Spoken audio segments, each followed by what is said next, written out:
Good afternoon to you. I'm Kim McAllister on the Nikki Maduro Show. Nikki, of course, off vacationing in Maui, and I wanted to share some videos of her vacation with you. But first, I would like to let you know that the thumbs up button is available and ready to click. So clickety like because we really need the support and the help. So thank you for liking the show and clicking that thumbs up button if you can. Thank you also for waiting for me. That transition from the Mark Thompson show to the Nikki Maduro show is always a rough one. And a programming note that as of August 1st, the shows will be switching. So we'll be doing the Nikki Maduro show from 9 a.m. to 11 a.m. And then Mark Thompson will be from 11 a.m. to 1 p.m. So that switches on August 1st for folks that catch the show live. If you catch the show recorded, it's not going to make a difference to you one way or the other. But I know a lot of people like to participate in the chat, and we'd love to have you along for the live show as well. Um, Also, the NikkiMaduroShow.com, the NikkiMaduroShow.com is where you can find the Patreon and the PayPal links. And of course, the show's crowdfunded. So we really appreciate whatever you can do for us there. Thank you for being here today. Let's see what Nikki's doing on vacation. This is the first video. She's posting these short videos, and this is from a Thai food truck called Tie Me Up. And here's what she did right when she got off the plane. Hello, chicken.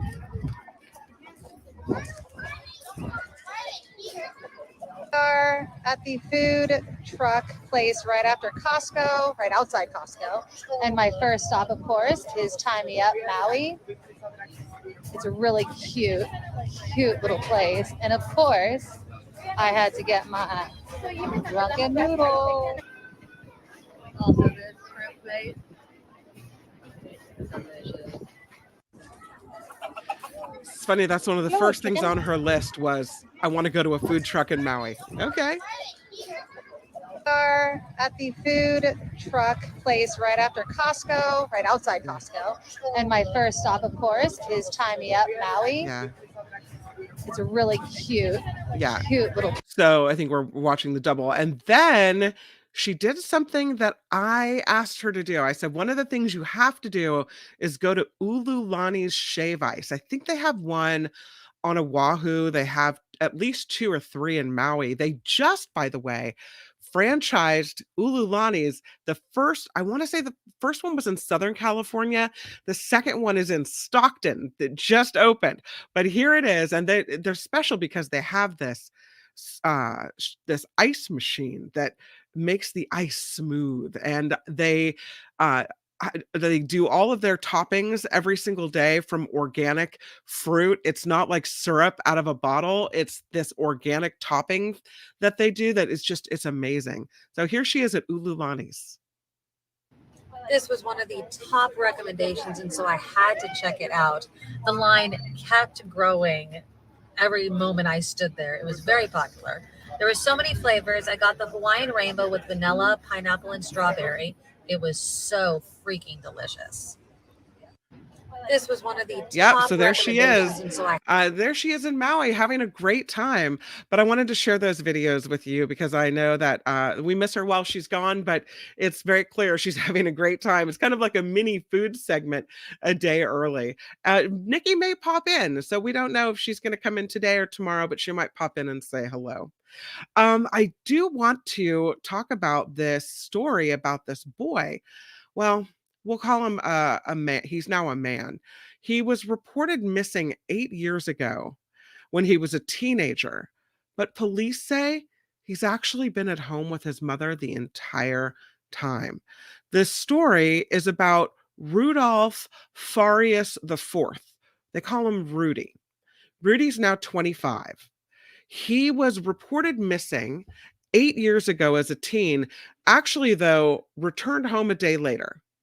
He's been home all along, but his mother apparently deceived police, is what they say, by giving fake names and insisting he had been gone in the years before his discovery last week at a Houston church. The neighbors say, what do you mean he was missing? We've seen him this whole time. We've seen him at our house. We've seen him in the driveway. He just hasn't been missing. Mother says, oh, you saw my nephew. You didn't see my son. This story is curiouser and curiouser. This is in Houston. They say officers interacted with Farias and his mother. Both provided fake names and fake dates of birth, misleading officers. His mother, say police, continued to deceive them by remaining adamant that Rudy was still missing. I don't know why you would do this unless you want to receive money from some victims compensation fund, or maybe you're mentally ill. Why you would keep your child on the missing list, have officers still devoting their hours to this. I don't know.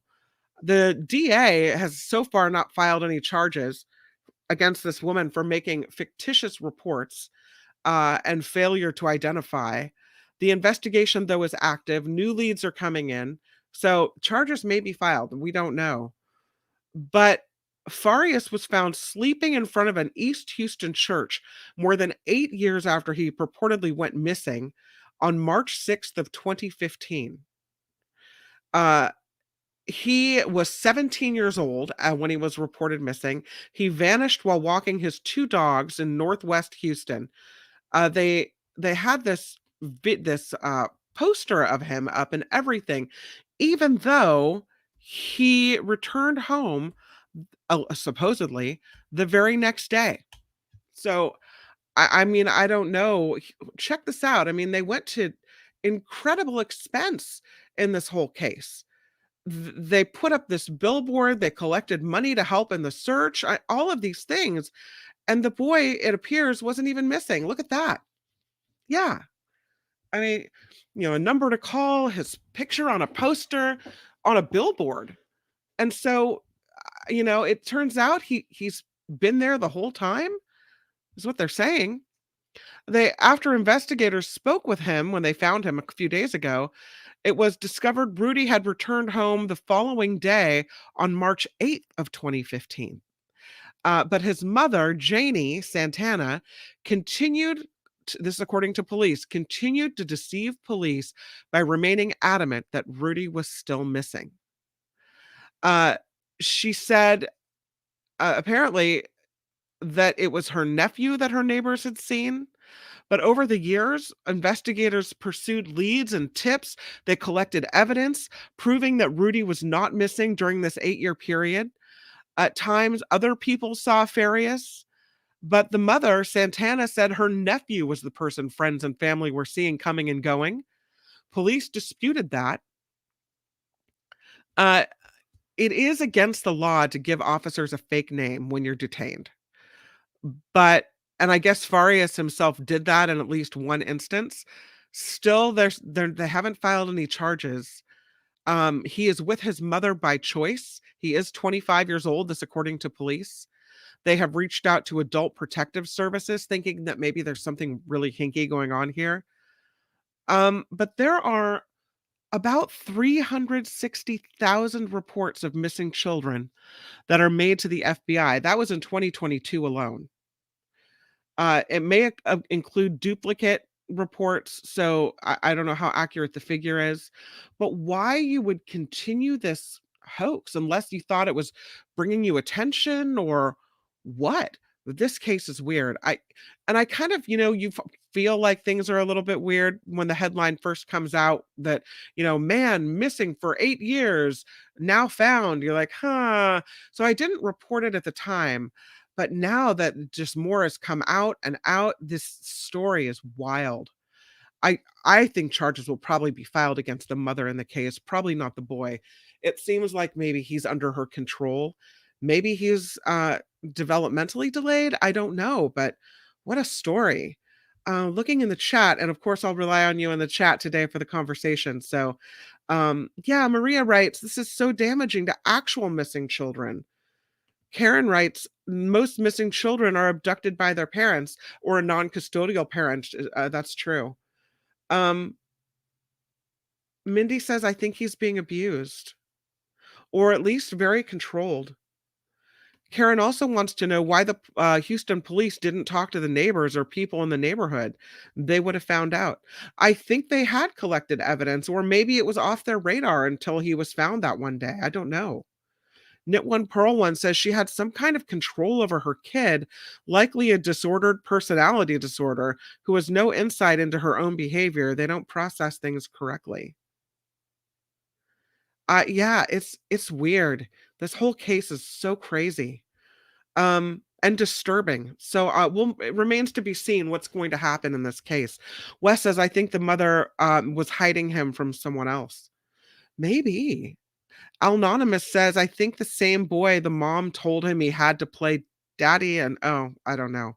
Yeah, I don't know. I mean, that's conjecture about how what kind of abuse and what the abuse is. But it's the disturbing story nonetheless. You know it's gonna be a Lifetime movie of the week because it's just so weird. So, I wanted to bring that story uh up to you guys today. Mindy says, "Yeah, emotional abuse." That's I think the probably the tip of the iceberg in this one. Another story I was looking at was this Britney Spears story. Did you guys see this?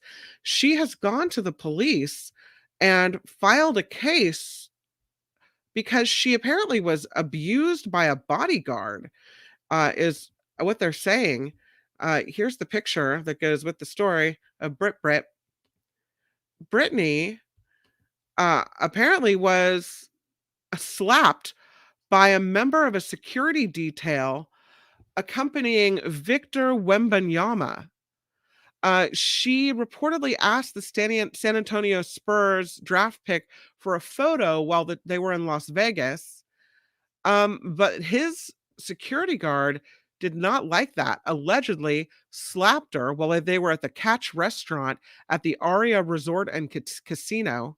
That's according to TMZ. So Britney Spears apparently slapped. The police are called. They come out to Las Vegas Boulevard regarding a battery investigation. The incident is now documented. There's a police report. No one arrested or cited so far, but the LAPD is investigating. Spurs representatives haven't commented on all this. So Spears, at the time of the slappage, was with her husband, Sam Ashgari, and two other people. She was swarmed by fans as you entered the casino. She spotted the 7'4" French basketball star who was just drafted, Wembanyama, as she entered this restaurant, tapped him on his back to ask him to take a picture together. And that allegedly is when Damian Smith, who's the Spurs director of team security, backhanded her, causing her to fall to the ground, knocking her glasses off. I guess he didn't know who she was. Who does not know who Britney Spears is? Who doesn't know that? I mean, there's something to be said for, you know, being able to do what you love and then not achieving that level of fame that causes you to be instantly recognized around the world, because then you can at least have a life. But she gave up that life because she is recognizable anywhere. I mean, I can't fathom not knowing who she is or not knowing, if I saw her somewhere, not instantly knowing it would be her. But apparently, Damian Smith lives under a rock, didn't know who she was, allegedly backhands her. She falls to the ground. He later apologized to Spears. She accepts the apology, but police had already been called, the report already filed. There is, I guess, security camera footage showing Smith pushing Spears away, pushing Spears' hand away, and that it was her own hand that struck her face and not Smith. So there's a discrepancy as to how she fell. Was she really slapped? Was she just pushed hard, etc.? But this is now a criminal investigation going on. Police met with Spears today to discuss it. And this is ongoing. I don't know. I think it'll go away. You know, I I guess you could say Smith is, when Smith's around, you're protected. Don't have to worry about anybody coming for you. But yeah, Britney Spears now involved in this incident in Las Vegas where she, I guess the one silver lining you could say is, well, now she understands how fans feel when they want a picture with her, but they're turned away by her security. Not that it matters, I think. I don't know. Um, I don't, I don't think that will change the way she operates at all. But at least she got to experience it from the other side, perhaps. There was a DoorDash situation where a driver swore in this video. This delivery driver for DoorDash now no longer works for the company, after video showed him cursing at a customer for the customer leaving. Let me get Brittany off the screen. Leaving what they say as an insufficient tip. So I guess this DoorDash driver got really mad. Uh, the customer's name is Lacey, who was at the receiving end of the anger. They uploaded the video surveillance of the angry DoorDash driver onto TikTok, and the guy moves the order from the insulated bag. She thanks him. He says, "You're welcome." And he says, "I just want to say it's nice for a house to leave a $5 tip." "You're welcome," Percival replied. "F you," the DoorDasher replied back. Her order only came to $20. So, yeah, she thinks that he should be tipping him 50%. And she said, "I'm not going to do that." Anyway, the video has been viewed more than 25,000 times, 25 million times on TikTok. And so DoorDash fires this driver. Can't be rude. Can't be rude. You're still working for a company. And even though you feel like maybe you're working for yourself, you can't be rude. And I would imagine if you're door dashing, you're Ubering or door dashing because these are the jobs where you really need some extra money. So you hate to see someone fired, but you can't be rude like that. Let's go to the chat, see what you guys are talking about over here. I'm 70. I know who Britney is. Yeah, I mean, really. I don't know. Calvin says, "Put the basketball player in prison today." Well, it wasn't the basketball player who did the pushing, possibly hitting. It was the security guard. Cheryl says, "Isn't this why you have a bodyguard? I can see her not being recognized." You can? Really? I mean, she might not be, I don't want to say she might not be A-list talent anymore, but she's A-list famous, right? I mean, you recognize her, and I hate to say that about talent, so I don't know. Self-slap says, "Jim, can Britney be arrested?" Who knew Britney was a basketball fan, says Chris. I guess there's a lot of talk about this Wembanyama guy, so she knew who he was and thought that'd be cool to have a picture. Plus, like 7'4" guy really stands out. So, putting the link to today's show in the chat, just in case you guys have something. Oh, that didn't quite work. My U is going crazy and just printing U's across the screen. So I'll try it again. Maybe I'll try it in a minute after my U is calmed down. It's funny, my keyboard has a life of its own. All of a sudden, like a key will get stuck, and it just, in the middle of sentences, in the middle of everything, it just goes on and on and on. So let me try it again. Ignore the first link if that posted, and use this one. Hopefully this is the right one. Okay. All right. So another story I wanted to talk to you about was, it's kind of a nice thing, I think, especially when someone's still alive and they're honored in such a way. There's this 92-year-old man in the East Bay who is a World War II veteran. He's in Benicia. I guess some people consider Benicia North Bay. I always think if you're east of the bay, you're East Bay, but okay, that's fine. You can call it North Bay if you want to. He is having a bronze statue in his likeness unveiled tomorrow in Benicia to honor his service during World War II. His name is Harold Bray. He is a retired Benicia police officer, and he is the last survivor of the USS Indianapolis. And he was on its last mission to help end World War II. He enlisted in the Navy when he turned 17. That was in 1944. And it was 5 years after World War II started. He He would eventually join the USS Indianapolis crew based on Mare Island at the time near Vallejo. The ship had just returned back to the States for major repair after a Japanese kamikaze attack at Okinawa in 1945. That attack killed 9 crew members. Before the USS Indianapolis' final top secret mission of carrying an atomic bomb to Japan, Bray was, he said, fascinated with all walks of Navy life. He spent his months and days training, firefighting, standing watches, learning to drink Navy coffee while the ship was getting repaired. We lived in the barracks at Mare Island, rode the train to the ship every day.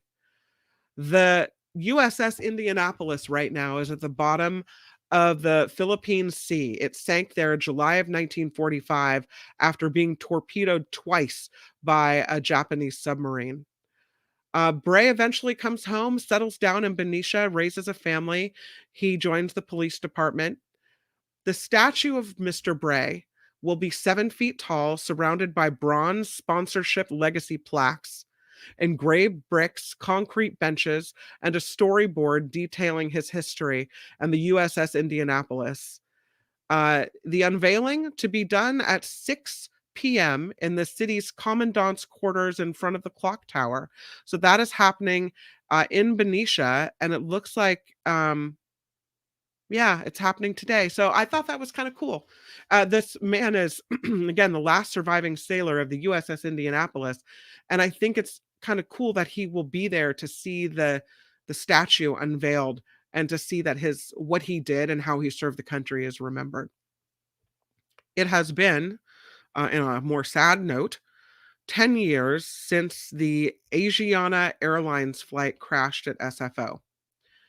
Don't know if you remember the story, but I happened to be sitting at the news desk on the day that this happened. It came in first as a traffic tip on the traffic line. Someone driving by Highway 101 seeing the smoke. And so Station X, KGO at that time, broke the story, and we won an award for that coverage. I will never forget it. And as the days wore on and we found out about the young woman who died because she was under the foam and run over by a fire truck, uh, all the injured, everything that happened, the Asiana Airlines Flight 214 being remembered 10 years after this horrible crash at SFO. It had 307 passengers aboard when it came down. 3 Chinese teenagers were killed in this crash. About half of the people aboard were injured. 291 passengers, 16 crew members were injured. So I think that's more than half. You may remember the plane clipped the seawall on the approach to SFO. It burst into flames on the runway. I won't forget this story. I don't know about you, but yeah, let's take a look at the part of the wreckage of the Asiana flight. Well, I thought I could bring that for you, but maybe I won't be able to. Sorry. I'm so sorry, you guys. Thought I had that picture in there. See if I can share the story with you. But this is what the plane looked like after it burned, after the crash, after the foam was wiped away in the days after the accident. You can see the burned out portion of it there, and you can still see the wreckage around the side of the plane. I don't know if that's the worst crash that ever happened at SFO, but yeah, it was sure something. What a story. So 10 years to the day. It seems like yesterday, one of those situations. Let's look at the chat, see what you guys have to say. I'm sorry, it's hard to talk and keep up with what you're saying the whole time. Nick writing, the moment the guard probably saw an aggressive fan step out of line, they responded as the way they would with anyone. Yeah, not even caring who she was, talking about the Britney Spears story. Let's see what else you have to say. Yeah, nobody pimp slaps Britney. Nick says, does your keyboard do the same thing? You have to unplug it. Maybe that's what I should do. I don't know. Randy says Wembanyama was supposed to be a once in a generation player. Is he not? I mean, does it still remain to be seen? I don't know. Kay in Santa Rosa says, I wouldn't recognize Britney if she walked past me. That shocks me. Her picture is so everywhere. She's always in the news. Her face is always front and center since she was a teenager. So I don't know how you don't know who she is or wouldn't know who she is. But if you're not paying attention to that type of stuff, I guess you wouldn't. Bodyguard should be fired, writes Gordon. Jim says, my 8-year-old son knows all the songs as a YouTube montage to Pokemon. I'm not sure what songs you're talking about. The Britney songs, maybe? I don't know. Talking about Asiana, tragic story, horrible nightmare. It really was. Anonymous wants to know why the last survivor gets a statue. What about the second to last, the third to last? I don't think it had to do with him being the last survivor.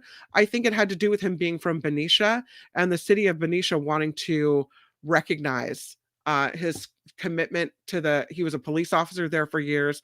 So recognizing his commitment to their community. I think that's why. Okay, so here we have the debate. Benicia rather, is north of the bay, but on the eastern side of it. So yes, you're right, technically. But I guess when I think of the North Bay, I think of Napa County, Sonoma County, maybe Lake County, but that's a little bit far to be Bay Area. Marin County. This is like north of the Golden Gate Bridge, northward of the bay. But included in the North Bay, which I've always disagreed with, is Solano County, and I think parts of Yolo County. I don't know. You argue amongst yourselves. I'll call it North Bay if you want to call it North Bay. I don't know. I think it's just more East Bay-ish to me. Square writes, I heard people are lining up to visit the depths near the Titanic again in 2024. Well, I saw the story today, Square, and it just seemed rather kind of redundant to me that OceanGate has come out with a statement saying they are suspending all service. Well, I think they only had one submersible and it's toast. So, I don't know how they could keep service going if the service is already, done. But yes, officially, OceanGate has suspended all exploration and commercial operations after the implosion of its Titan submersible. That's the news today. The owner of the Titan, not the one that was aboard, but the co-owner, says it has suspended exploration and commercial operations. That is a note that is now officially on the company's website. The official note says this, quote, OceanGate has suspended all exploration and commercial operations. They still feature highlight reels of equipment and expeditions, descriptions of the expedition, offerings such as touring the Titanic wreckage. But they officially have suspended their operations. I don't know how they could do anything else. I mean, I don't think they have more than one of these submersibles. So I don't know how else one was planning on signing up for a ticket to take them to Titanic wreckage, because I don't think they have that capability anymore. It's over, right? That's what I thought. So thank you for the comment. That leads me to that story. But yeah, it's officially over. Gordon writes, there's a movie with the Nimitz aircraft carrier caught in a huge electrical storm sent back before the Japanese attack on Pearl Harbor. I do remember the story that men ended up in the ocean picked off by sharks. Clarification from Jim. They know Pokemon. My nephew is 15. Somehow I mentioned Captain Kirk. What are they teaching kids in school today? Randy says, yeah, regarding Asiana, it hit the end of the runway. Yeah. A lot of people remember that Asiana Airlines flight. Sad incident, writes Square, with the foam on the tarmac was concealing that poor woman. Yeah, and then the KTVU mistake. which will go down in infamy.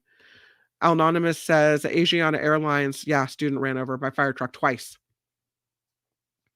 Wes says he was watching Kron when that happened.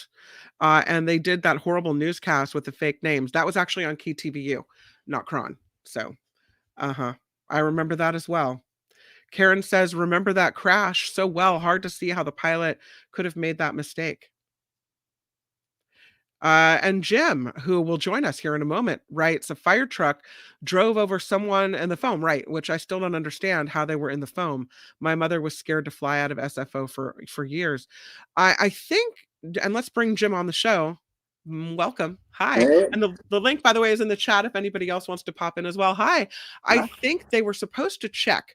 You're supposed to check around the wreckage before you start spraying the foam, and it was not done. It was someone said, "Did you check? Did you do the survey? Did you do the survey of the area?" And someone said, "I did." And then they started spraying the foam because the plane's on fire, right? It's a chaotic moment where you feel like you have to just go and do what you need to do. And this woman got covered by the foam. So yeah, it's sad. Well, sad. I actually worked at SFO a long time ago. And the first thing is when the passengers get off a plane, they're supposed to go in a certain direction, whether it's away from the runway so that they don't get hit by the next plane or so on, or fire trucks. So who let 3 random girls run in a whole different direction than the rest of 100 some odd people?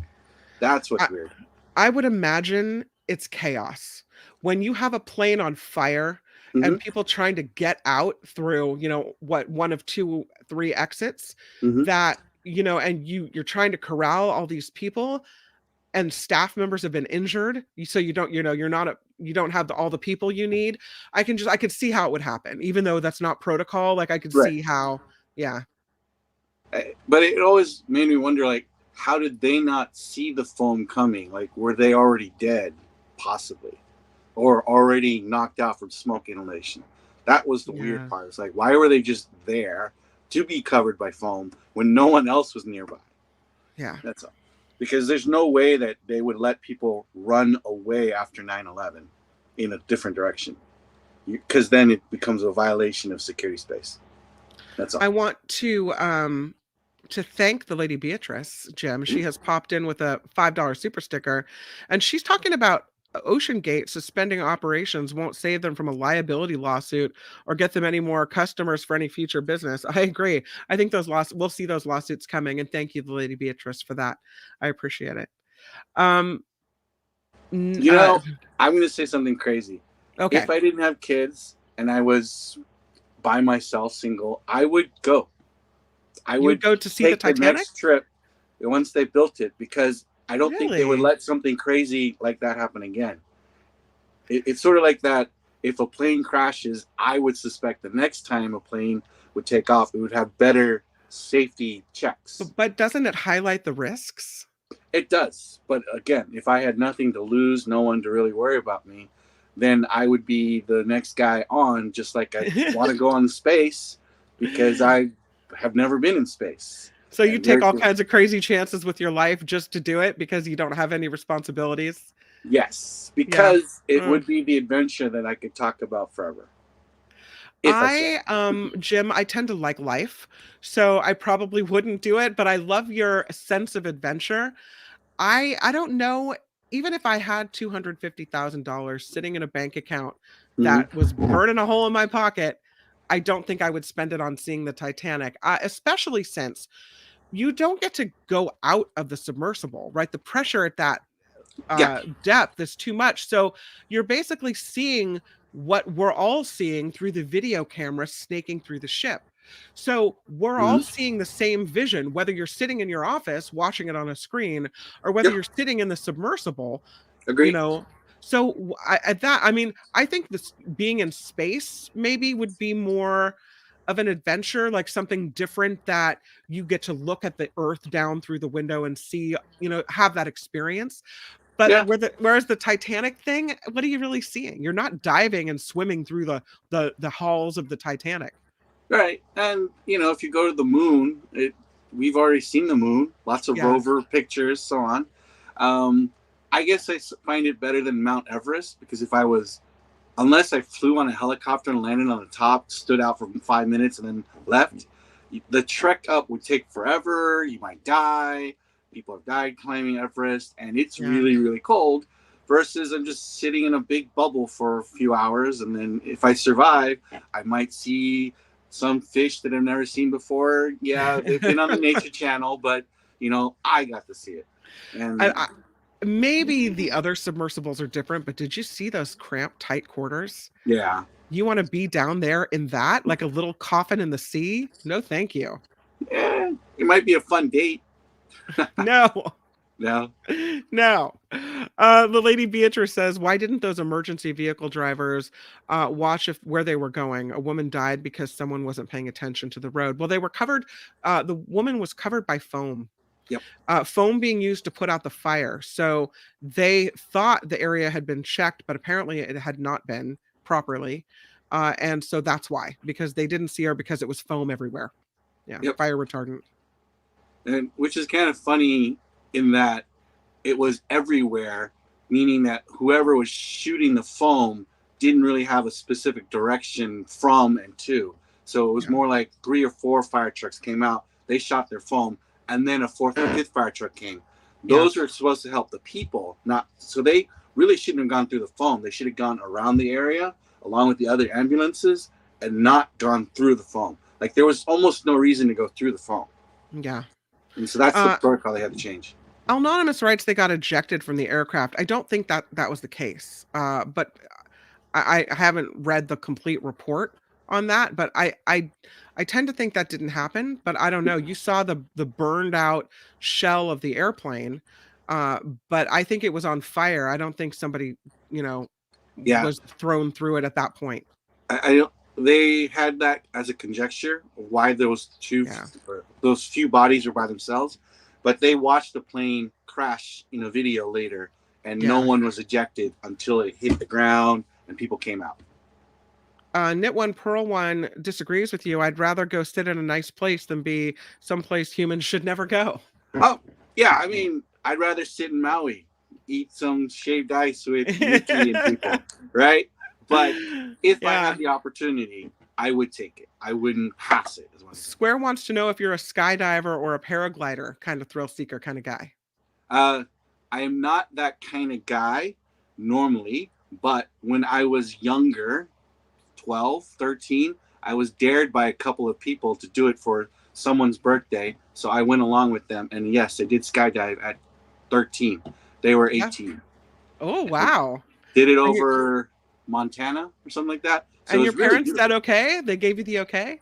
Oh, I was a very, very independent child since I was 10.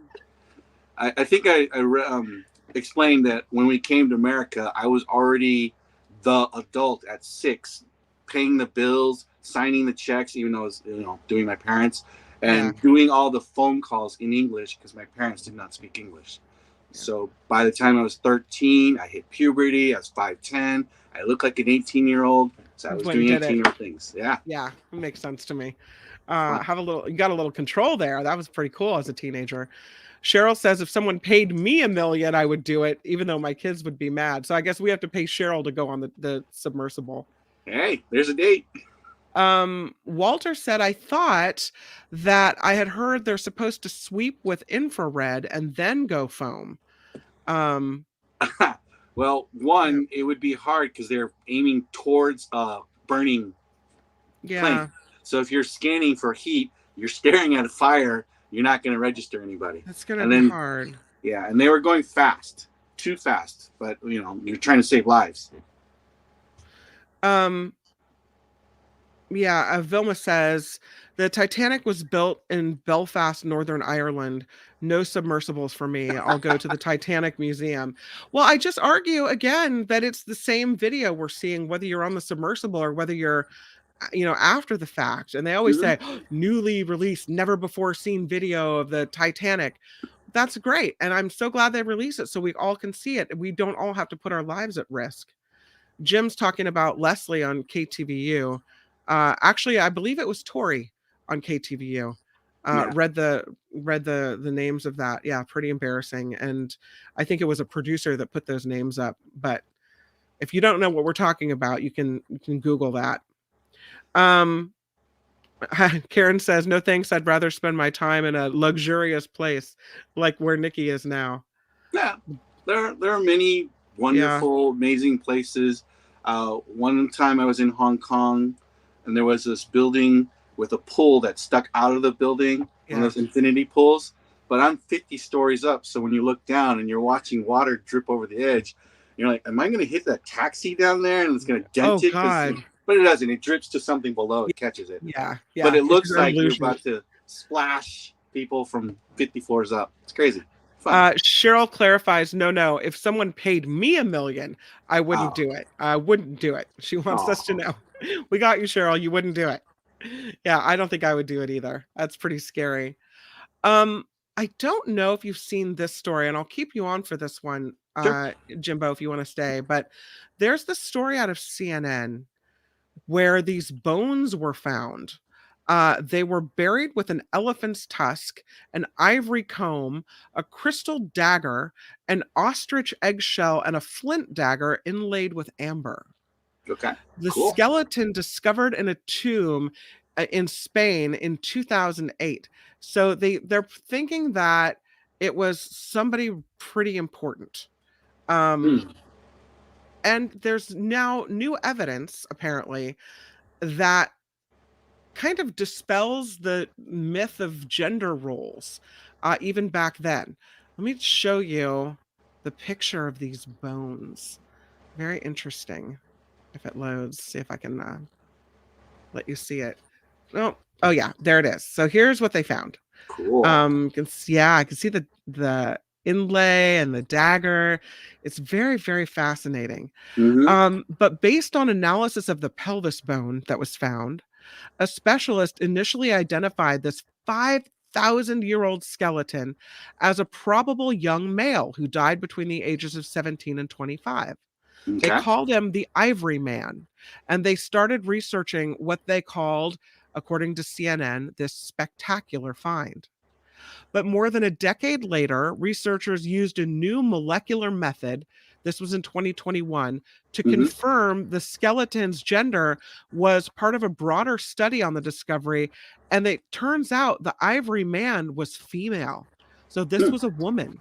They said we didn't expect it would turn out to be a woman, and it came as a surprise. So maybe they found the skeleton with daggers. Maybe that somehow influenced their perception of what gender the skeleton was. I Mm-hmm. don't know, but they say they were trying to confirm this. They didn't expect it to be a woman. It came as a surprise, so it forced them to rethink everything about the site and all the research that they did there.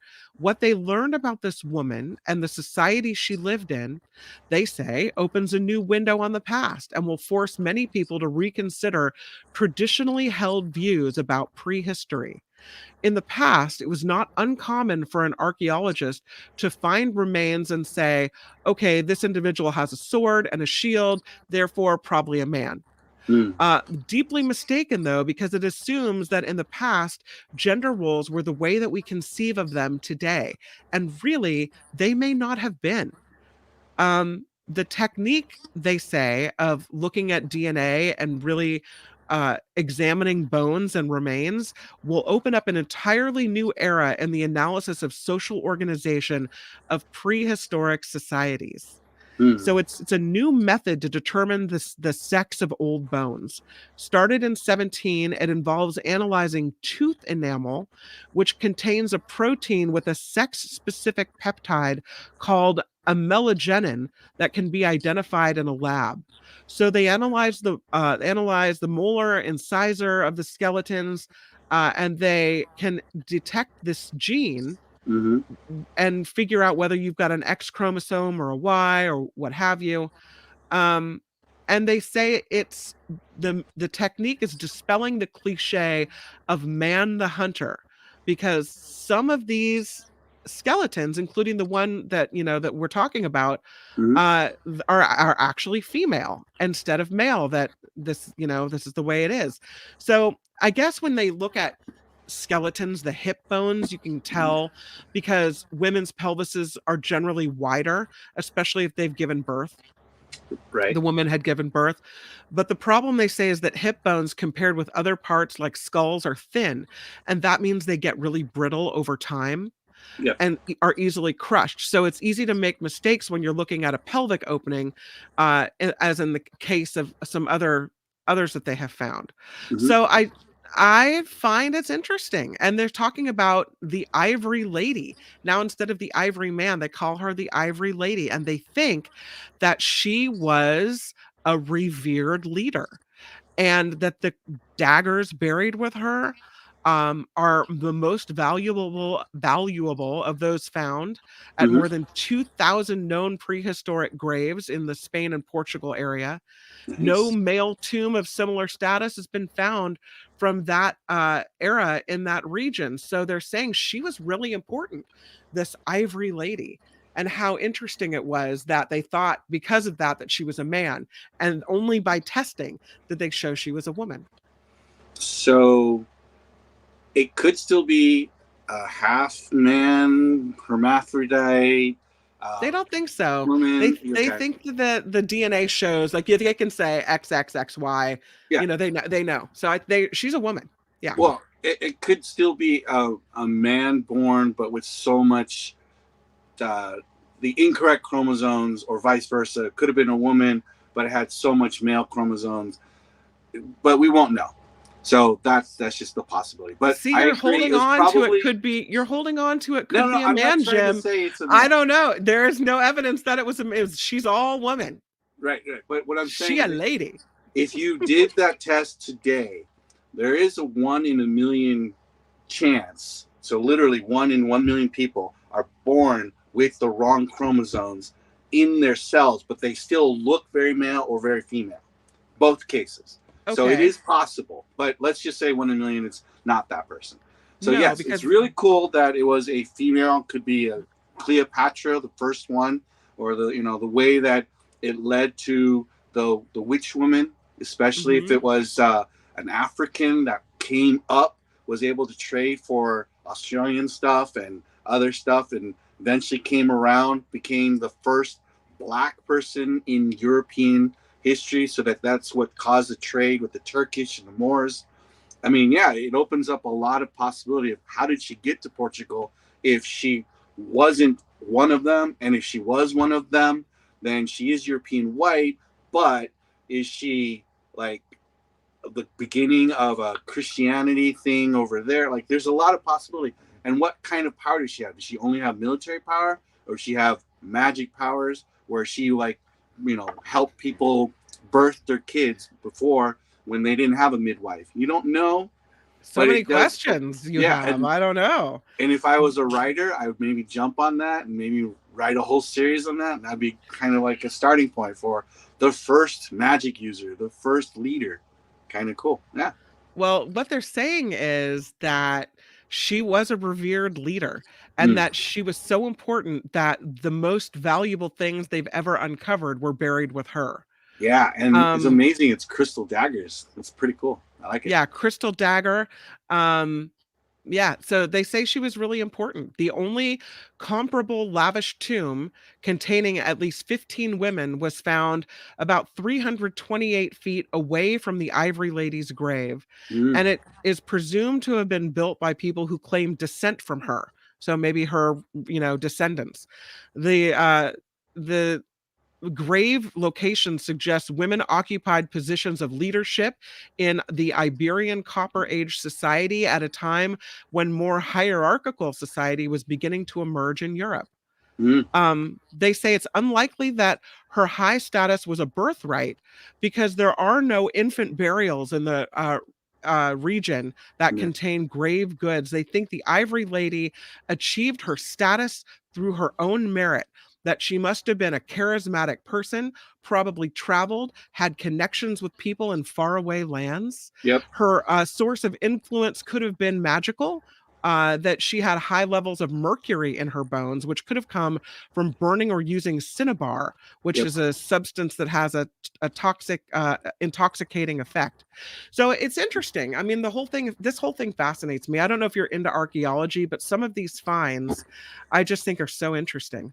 Right. And, since they talk about her exposure to the world, that Hmm. means she traded with someone who traded with someone who traded with someone, and then they found out about her. I wonder if that had an impact in religion too. If, oh, she's too powerful, we have to tamp down on all other women. So maybe that could be the cause of anti-women in certain cultures. You're Kind of blaming her leaning now. towards Now she's the reason.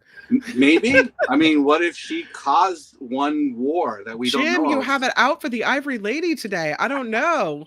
I have it as a what could have her impact been, because Right. if her impact was so significant that we're looking backwards to see if she could have done something, then the very first thing she could have done was fight against the patriarch and or people who don't like women in power. So then, Yeah. did she influence the beginning of anti-women in religion? You don't know. Maybe We don't she was know. what I hate to say it, but what the Muslim-ish culture that says you must make the woman at home and keep her there. So maybe that was there. Maybe the Chinese saw the same thing, because it was a very anti-women thing for a very long time, until one woman concubine became almost empress. And so, we'll see if that becomes true. It'd be kind of cool if somehow we could time travel in the future and go meet her and see what she did. Jim, thank you for being with me today. I No appreciate problem. you popping in and chit-chatting. Thank you for the conversation. Okay, bye. Thank you. Bye. You too can hop in and have a chat with us all. If you want to use your picture, you can, but you don't have to. But would love to have you in on the show. So you can use your video, you can use just the gray picture, or you can just contribute in the chat as you do. Um, no, you guys are funny. Anonymous says, same reason the Bible omits Lilith from the Sumeria. She disobeyed Adam, the patriarch. Calvin's talking about Game of Thrones. Yeah, maybe. Maybe it could be. It's a wild idea. Lots of people thanking you, Jimbo, for being on. Thank you so much for being on and for hanging out with me for a bit. And again, you too can do that. You'll find back in the chat I posted the link to the show. So please feel free to pop in and give your comment. It is a way to kind of replicate what we used to do at KGO. There are some shows that didn't take a lot of calls, and there are some shows that did. And Nikki and I always used to take phone calls from listeners when you called in the morning to talk about your thoughts on things, or what you wanted to look at on the show and to talk about on the show. So if you want to do that, we would like to put that opportunity forward here as well, to kind of do what we used to do in a way, a little bit different, but kind of similar. So anyway, thank you to Jimbo for doing that. Lady Beatrice with a comment and a super sticker. Thank you for that, for the $20 super sticker. She says, I'm beginning to think the Titanic is cursed because the dang boat sank. The tragedy just happened. We need to just let the movie be the thing that lets us see the Titanic, because the PME thing, that's not cursed, because I think you mean it's the only thing that's not cursed. Yeah, you think this whole area is cursed. We talked about that. Is this area cursed? And I don't know if it was someone in the chat said it kind of feels like Bermuda Triangle-ish, right? That anything that goes there, somehow tragedy befalls it. Others said it has nothing to do with being cursed. It has nothing to do with bad luck. It has everything to do with not being smart and ignoring safety rules. So, um, yeah, the Lady Beatrice says everything to love about history. They lie their ass off about it in school, but it's a trade-off to find something you didn't previously know.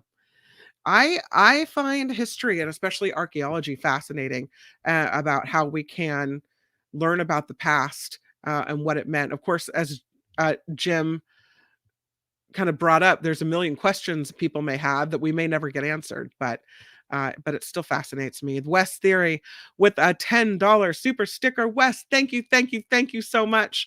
You guys are awesome. Thank you for helping crowdfund the show. Makes us feel like you really want us to be here and keep doing what we're doing. Lori says Muslims didn't say keep women at home.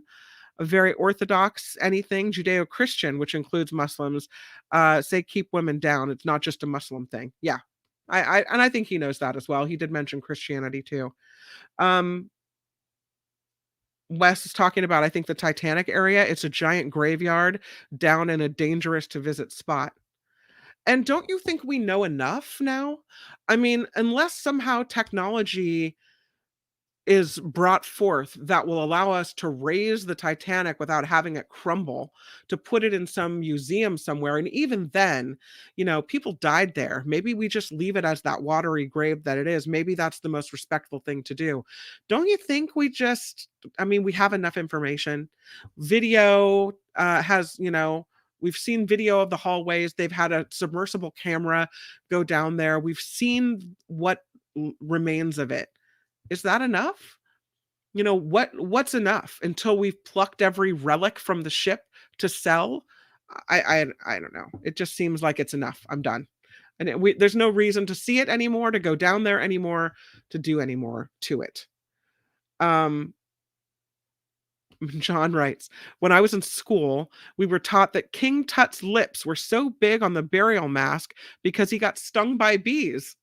I don't know if that's a historical fact, but I've never heard that. That's interesting. Wes writing, they just super 3D mapped it. You can see all the debris field and everything. It's mapped in complete 3D. I just think I just think we know enough. I mean, what else do we need to know about that area? I don't think we need submersibles going down there anymore.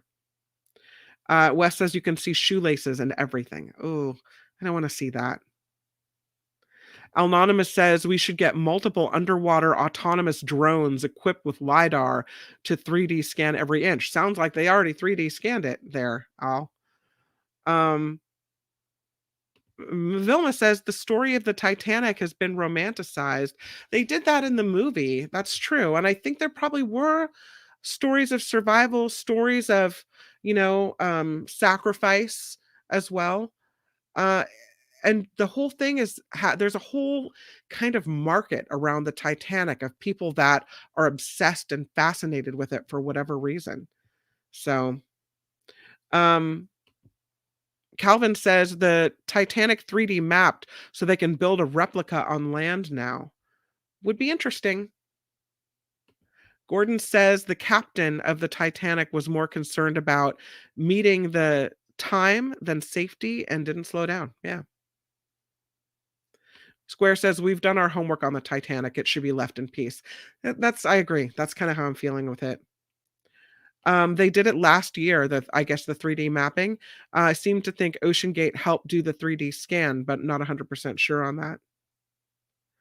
Jim writing, I wonder if the Ivory girl was wearing King Arthur's Morgana. Oh, interesting. If you want to read more about now the Ivory man that has now turned into the Ivory woman, it's a story on CNN, and I will, if I can, I'm just going to post the link in the chat, but you guys know my computer has other ideas and won't let me do anything that I want to do, it seems. See if I can do that for you guys, because if you're as fascinated by this stuff as I am, maybe it's something that you want to.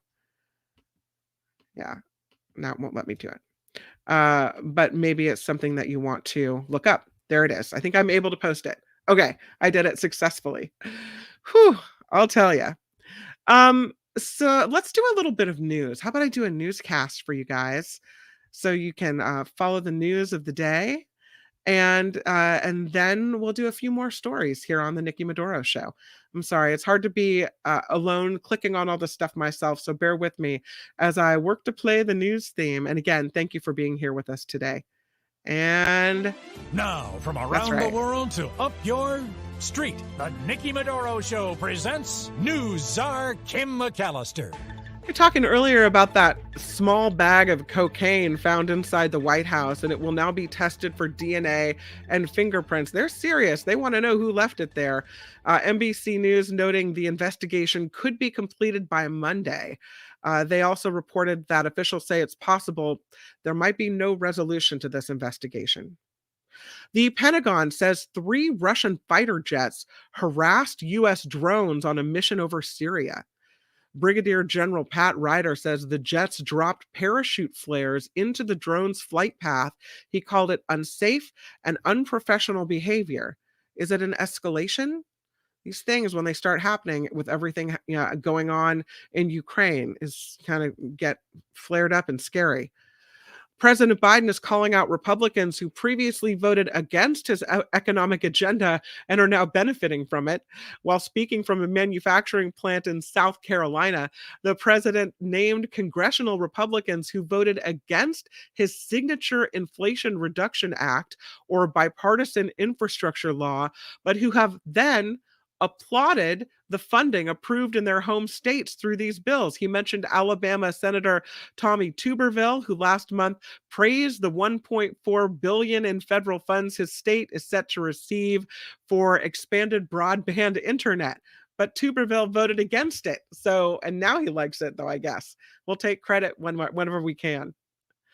A report says Twitter is threatening to sue Meta over its new Threads app. Of course, we saw this one coming, right? Semaphore has published a letter to Meta, sent to Meta by a lawyer for Twitter. In the letter, Twitter said it is concerned Meta is engaging in systemic, willful, unlawful misappropriation of Twitter's trade secrets and other intellectual property as well. I can imagine Twitter's pretty pissed off. Construction workers have discovered remnants of the main synagogue in Munich, destroyed on direct orders from Adolf Hitler in 1938. Workers in the German city found columns from the former building, a stone tablet inscribed with the 10 Commandments and other relics. The Munich Jewish community is expressing joy in this discovery, also sadness, though, with the reminder of what the Nazis did to them. Lighter news, Warner Brothers, responding to its upcoming Barbie movie being banned in Vietnam. The country banned the movie over the map of the South China Sea. It said depicts the so-called 9-dash line that China uses to show its claim over large parts of the sea, including Vietnam. The movie studio told Variety the map seen in Barbie is a childlike drawing that depicts Barbie's make-believe journey from Barbie land to the real world. So they say we're putting a little too much stock in this. But yeah, Warner Brothers now with a response to the whole flap over that Barbie map. Can you believe someone actually takes things seen in a Barbie movie so seriously? It's a Barbie movie. Nothing in there really matters in the world, I would say. I mean, no offense to the makers of Barbie, but it's a Barbie movie, right? I mean, I don't know what you want from it. Don't put it, don't make it too important. The Powerball, nobody won it. So again, up it goes. The Powerball jackpot now nearing $600 million because no one won last night the grand prize of $546 million. So it rolls over to Saturday's drawing. It will be worth an estimated $590 million. The Mega Millions jackpot also pushing up to astronomical heights. It'll be worth $427 million when those numbers are drawn on Friday. So I would say it's, if you play, a lot of people don't believe in that because your odds are, the odds are you're not going to win. Let's just put it that way. But you're not going to win if you're not going to play. So there's that. And so if you are a person that plays the lottery, I think maybe now's the time to buy a ticket because you could, make a lot of money or not, or just lose your money. I don't know. Let's talk about this story about Georgia Congresswoman Marjorie Taylor Greene. She is no longer a member of the conservative House Freedom Caucus. I guess there was trouble in the caucus, so she's out. Maryland Republican Andy Harris, a board member of the group, told Politico a vote was recently taken to oust Greene. The move comes as Greene and fellow caucus member Congresswoman Lauren Boebert of Colorado got into a heated argument on the House floor. Remember that? We saw the video in which Greene referred to her with an expletive. She called her a biatch. Greene also broke from the group with her support of the recent debt ceiling bill negotiated by House Speaker Kevin McCarthy and the White House. It is the first time the group has formally ousted a member from its ranks. Who knew they even had rules to do such a thing? Yes, the conservative House Freedom Caucus kicking Marjorie Taylor Greene out. Apparently, she's too toxic for even them. And that's saying something, right? I'm Kim McAllister, and that is the news on the Nikki Maduro Show. If you want to talk about this whole Marjorie Taylor Greene story, though, I'd love to hear your thoughts on it. Uh, what happened with that? Vilma writes, finally they got wise to MTG, one down and a few to go. I don't know. I mean, I think most of them are pretty rotten people in the House Freedom Caucus. Do they all seem kind of like that? And how bad do you have to be to have that group of people think that you're not worth being in the group? I don't know. Um, wontons to Mount Marjorie. Good going. They follow rules, writes Calvin. Yeah. John Slade says, is toxic the new dog whistle word for crazy? I guess it is. Why, I mean, they all seem to me to be crazy. I think crazy is the baseline. Toxic is you are so horrifying, the group can't even function with you being a member of it. So yeah, I'm sorry if you don't like the word, but I think it's appropriate. Square. It seems the old House members just watch the young spirited and foolish hash it out, breaks up the boredom. Randy says Green and Boebert both are short a few cards of a deck. Absolutely. They both are. They sided with Boebert in this one, though, I guess if you're looking at who won this battle, it would be Boebert. And now, Marjorie Taylor Greene is going to form her own little group and do her own little thing. Gordon writing, the congressperson that called Obama a liar should have been dragged out. Mindy says, that's good news. It actually made my day. Good. Glad I could put it in the newscast for you, Mindy. John says their elevators didn't go all the way to the top floor. Yes, not the brightest bulbs on the tree, nor the sharpest tools in the shed, John. Karen, GOP in general, absolutely crazy. I don't know. I mean, okay. Yes, but maybe not all. I mean, you have Liz Cheney, right? There's some people that are still kind of normal. I don't know. They're desperate to hang on to their power. They'll do and say anything. MTG just tries everything to be outrageous. But I think it's that outrageousness, and Trump showed her how. The being outrageous makes you newsworthy. The being outrageous gets you to the front of the stack of the news stories. So the being outrageous then becomes a good thing in getting you noticed, getting you known. But the problem with that is then you're not on the top of the news stack for doing anything good for the country or relevant. And so you have a high profile, but people have a low opinion of you in that profile. I don't think that's worth being at the top of the news stack. Vilma says, I wouldn't want to be friends with anyone in the Freedom Caucus League. They don't seem to have a moral compass. I would agree. Jimmy Gonzalez says haters, and I don't know if he's referring to all of us or if he's referring to the Freedom Caucus League, because they seem kind of hateful, really. Gordon likes Liz Cheney. David says she can caucus with Liz now. I don't think Liz wants to caucus with MTG. That's what I think. Boebert wants all the caucus. Yes. SF Tesla regarding Threads interface is made for a telephone's dimensions. Didn't Twitter try that yet? I don't know, SF Tesla, you're smarter than me. I don't know about telephone dimensions or what the design of it is, or if it is similar to Twitter, or if it breaks any of their trade secrets. I don't know. We'll see, I guess, in the lawsuit, huh? Square says we can just put a label on all GOP. It's just the outlandish elements we define the bunch with. We throw the baby out with the bathwater. I'd like to think there are normal people that have conservative ideas that maybe differ with mine, or maybe we align in some areas. Like we were talking yesterday about crime and about this new thing in California where after you get out of prison, if you kept your nose clean for 4 years, your criminal record is automatically sealed. If it's not a sex crime or a violent crime, that is. And how I think maybe that's not enough time and how that's a little too light-handed on criminals. In some cases, in other cases, we discussed that it might be worthwhile.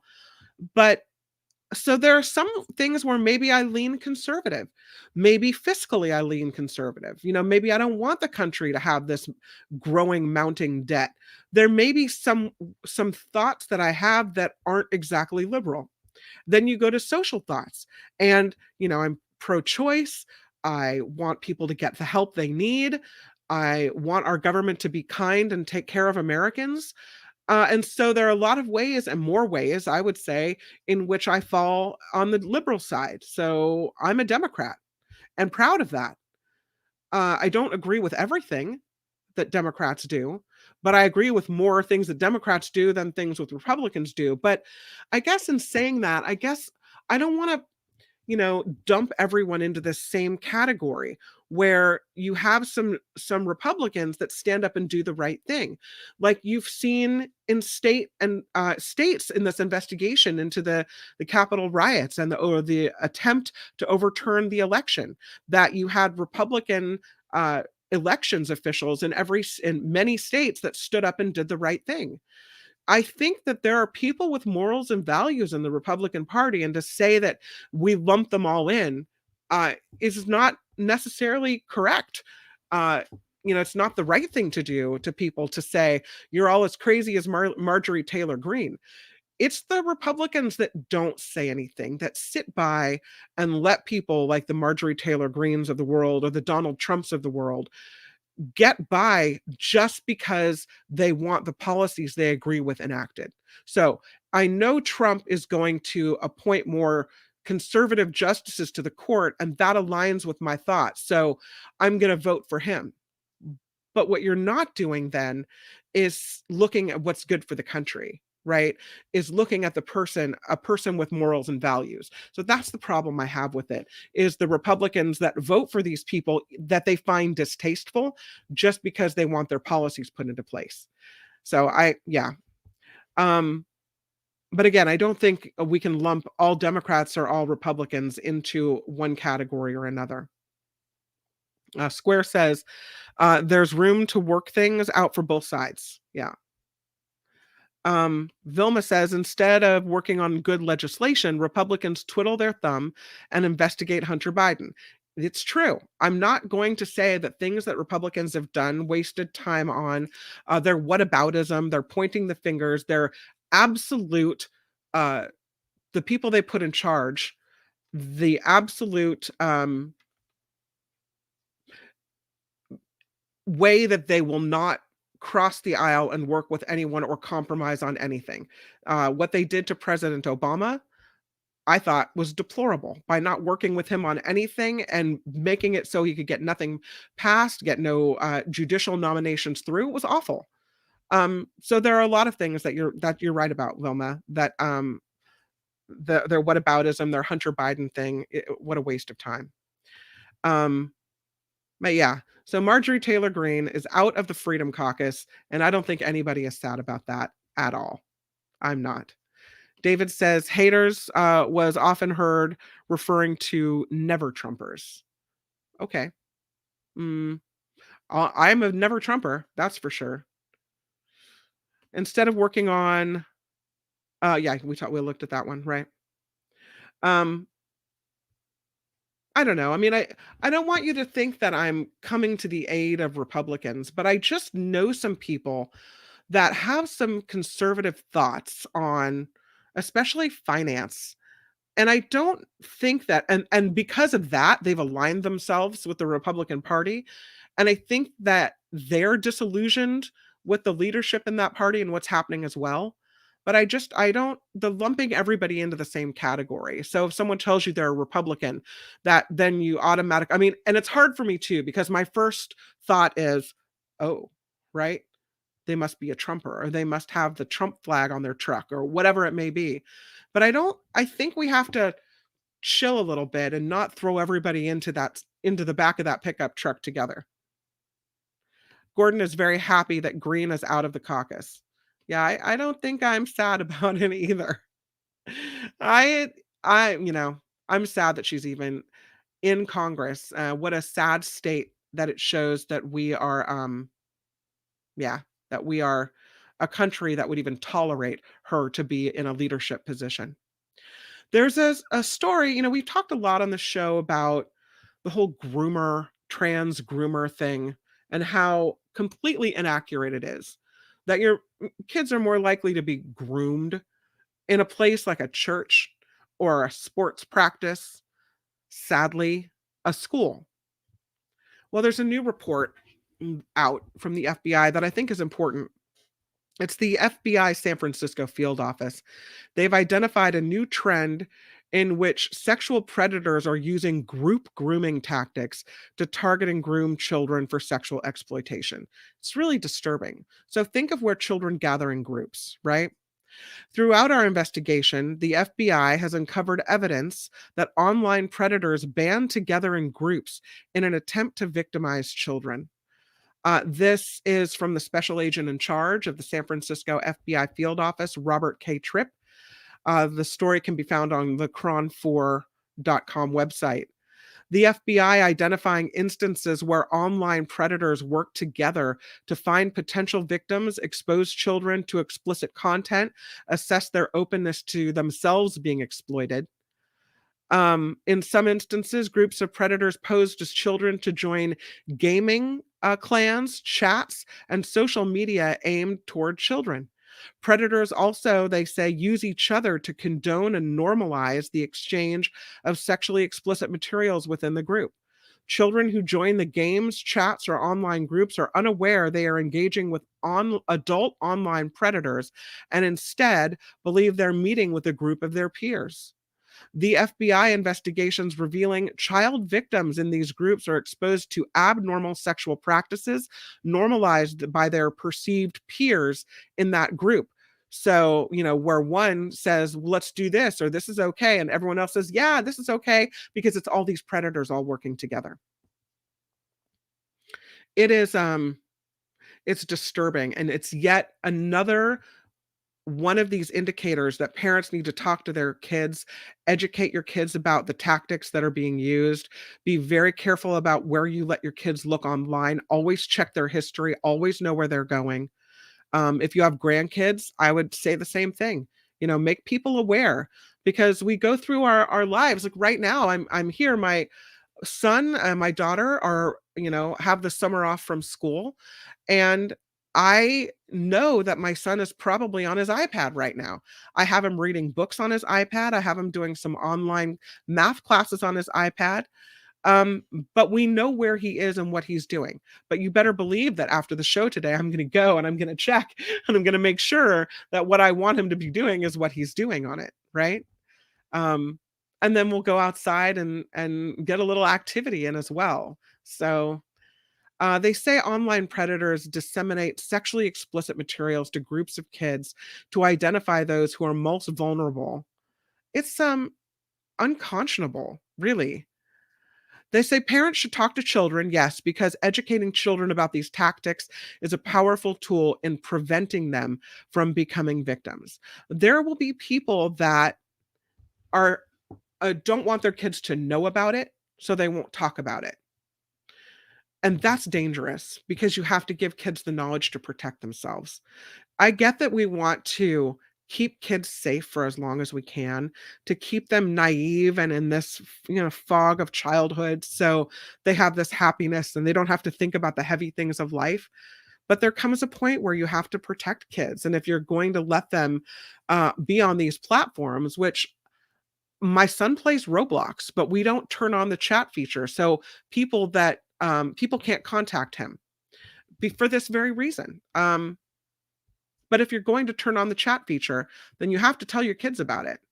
And I think I have to tell my kids about this story, because I want them to know that if they're somewhere that they shouldn't be doing something that I've told them not to do, it happens, that this could happen to them. So, and this is why we have these rules. So anyway, I wanted to, hopefully by talking about this story, someone tells someone's child, or tells a parent to be careful, and someone, a crisis averted in some case. So I just think it's something important that we can talk about. Some other news in the Bay Area. You heard about this man in the South Bay busted with 1,000 pounds of illegal fireworks. I talked about it in the news a little earlier today. His name is Mark Espinoza, and they say that he was distributing these massive quantities of fireworks in the weeks leading up to the 4th of July. And police finally find him, and they say they found 1,000 pounds of illegal fireworks. He was probably making bank, hand over fist, as people were buying all this money, or buying all these fireworks. He's in jail, no bail for him. He's going to appear in court this afternoon. But he's been under investigation since early June. The officers have the search warrant for his vehicles, his storage unit in Milpitas. They say that he was distributing these fireworks around the entire Bay Area. 2 days before July 4th, they arrested Espinoza. They book him into the Santa Clara County Jail. His arrest was the second major fireworks bust in San Jose this summer. The first one was of two men, Anthony De Silva and Nathaniel Velasquez, 45 and 25 years old, respectively. They caused an explosive fire at a public storage facility where they were storing their fireworks. That happened on Blossom Hill Road at Public Storage. They said that it looked like something out of a Call of Duty video game. They had stockpiled there 40,000 pounds of illegal fireworks worth about $2 million. I don't know what we can do to get people to stop doing this in areas like the Bay Area where we have real concerns about fire. San Jose, they say, is one of the few Bay Area cities that goes after spectators. Any person knowingly present watching an illegal fireworks display is subject to a fine. Did you know that? Yeah. Individuals who see illegal fireworks being discharged are encouraged to file a report and then vacate the area as soon as possible. If you stand around watching it and the fire department or the police roll up, then that's it for you. You got a ticket, what have you. There's been accident after accident. I don't know if you guys have been watching this, but I talked a little bit yesterday about this man from Petaluma. Last name is Clemenock. Hayden Clemenock is his name, who vanished visiting Yosemite. He was hiking and I guess had gone into the water, never to be seen again. There's still a search for him, and hopefully they find him okay somewhere, maybe, taking shelter in some tree. I don't know, but I'm still trying to have hope on that one. But now there's a story about this San Francisco woman who was visiting Tahoe Waterfall, who has fallen to her death. And she's not the first one who has fallen to her death. She was visiting an Emerald Bay waterfall on July 4th. Her name was Ishrat Binta Azim, 25-year-old woman who is from San Francisco. She goes to Eagle Falls for the 4th of July, and she slipped and fell at Lower Eagle Falls, was later found in a pool of water near the Vikings home walking path where she was confirmed dead. It is the second slip and fall fatality in recent years there. But it's not the only one this summer. We just keep seeing these horrible accidents as people go to visit these places. They're standing on these cliffs, they're looking over waterfalls, they're slipping off. So it's just, I think it's a dangerous summer. People need to be careful. Another story, and this one's sent to me by John Daly today. There was a Southwest flight that was headed to Hawaii, had to be diverted to the Oakland International Airport because of a bomb threat. This was a plane going from Las Vegas to Maui, diverted to Oakland because of a bomb threat sent by airdrop. This, according to the Alameda County Sheriff's Office.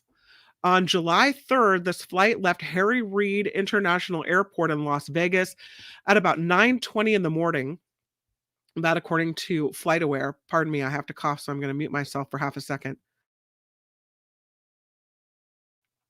Thank you. That way I don't cough in your ear. But this flight leaves Harry Reid International Airport. It lands in Oakland a little while later, about 2.5 hours before it was scheduled to land in Maui. A flight attendant received a photo on a cell phone indicating a bomb threat. This one person headed home to Maui with her 2 kids, said the pilot originally announced they were landing due to a mechanical issue. Instead of mechanics, though, a sheriff's officer met everybody on board. The woman said, I started to notice one of the flight attendants kept saying, "Get me the F off this plane. Get me the F off this plane." Repeatedly said it over and over again. I made eye contact with her, says this woman, and the flight attendant stopped saying that. Maybe she knew she was freaking people out. So the aircraft lands safely. The airport police services did a thorough search of the plane. They used canines, trains for explosive detection. This is all going down at Oakland International Airport on July 3rd. The passengers were required to leave everything behind, all their luggage except emergency medication, cell phone, and their ID.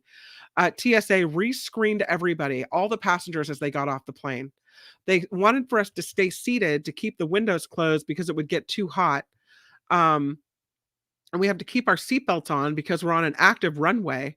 When the doors opened, a sergeant came on board, and she said, when we got off the plane eventually, I noticed we were behind a concrete barrier, I'm assuming to protect any incendiary devices from affecting the other aircrafts at the airport. And then it was a slew of vehicles. All of our luggage had been taken off. There were dogs sniffing us as we came down. They put us on buses. We went through security. I mean, it's horrible that they had to go through this, but it's good to know how seriously that a threat like this is taken, right? Airport police services found no explosives aboard this plane.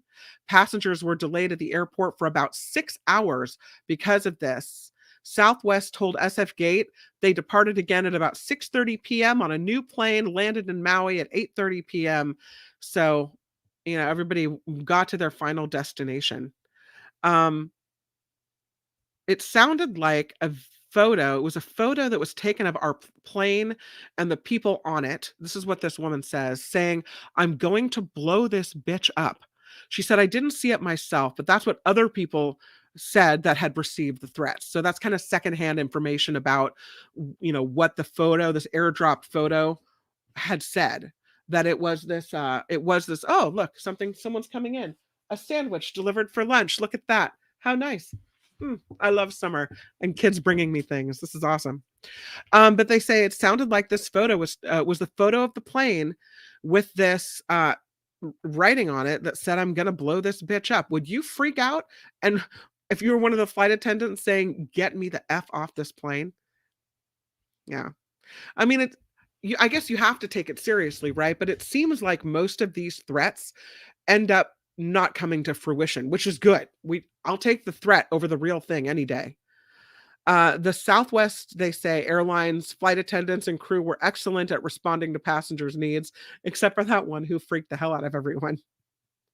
Southwest, of course, saying we place no priority higher than safety. They're still investigating. The FBI has been notified. They don't know who airdropped this picture, why, how this all happened.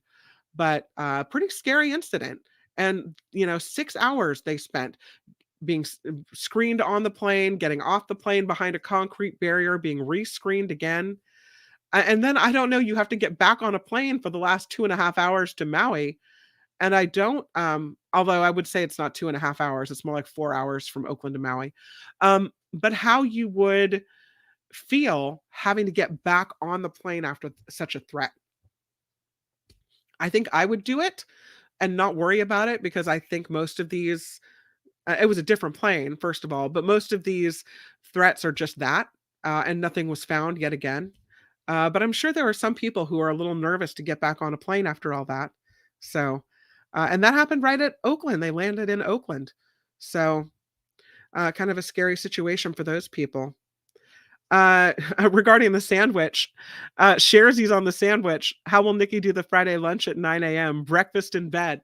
We were talking about that. We were thinking we might have to do videos of food instead, or maybe we change it to breakfast food, or maybe she just has to, eat lunch a little early. I don't know.